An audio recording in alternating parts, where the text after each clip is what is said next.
crianças, tudo bem com vocês? Espero que vocês estejam bem, que estejam se cuidando, que estejam estudando bastante com o auxílio dos seus familiares. Na semana passada, nós começamos a estudar o Egito e a Mesopotâmia, trabalhamos o crescente fértil. Vocês realizaram algumas atividades do livro integrado. Já deixei lá na plataforma um gabarito dessas atividades com uma breve explicação, então gostaria que vocês fizessem a correção. Se tiverem alguma dúvida, por favor, me enviem mensagens que eu vou esclarecer para vocês. Hoje, então, nós vamos dar continuidade aos nossos estudos falando sobre a sociedade dentro do Egito e da Mesopotâmia. Tá? Inicialmente, é importante sabermos que o Egito ele não era unificado. Tá? Ele era dividido entre Alto e Baixo Egito.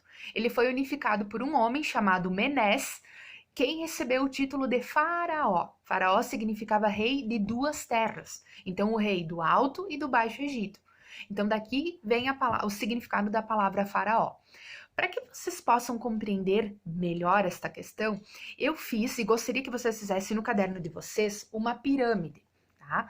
Essa pirâmide ela mostra um pouquinho da divisão, então, da sociedade dentro do Egito e da Mesopotâmia.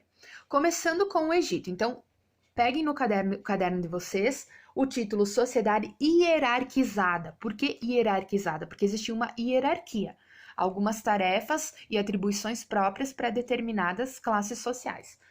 Nós começamos com a nossa pirâmide, no topo dela temos o faraó. Tá? O faraó ele era considerado um deus na terra. O povo não escolhia o faraó, não tinha como eleger um faraó. Tá? Então, esse título ele era passado de geração para geração, certo? Então, a ele era atribuído todos os poderes, ele que comandava o Egito.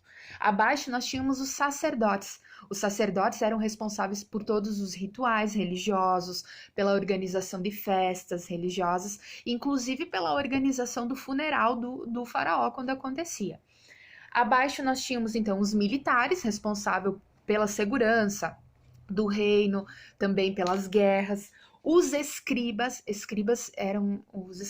tinham uma responsabilidade muito grande porque eles que escreviam a história do Egito. Então era muito importante a história do Egito, do faraó, enfim, todos os acontecimentos. Abaixo nós tínhamos o povo, que eram os camponeses, os artesãos, então aqueles que tinham que trabalhar no campo, que trabalhavam criando animais, enfim. E por fim nós tínhamos os escravos. Os escravos geralmente, na sua grande maioria, eram os prisioneiros de guerra. Então eles ficavam com o serviço mais pesado e com o serviço mais difícil, certo? Depois nós vamos criar uma outra pirâmide sobre a Mesopotâmia. Tá? Nós temos uma pequena diferença, começando no topo da pirâmide que é com o rei. Aqui nós não temos um faraó, nós temos um rei. Porém, na Mesopotâmia, o rei também tinha atribuição de um deus. Considerava-se que ele tinha poderes divinos. Abaixo do rei nós temos a nobreza, então, que aqui entram os sacerdotes, os escribas também.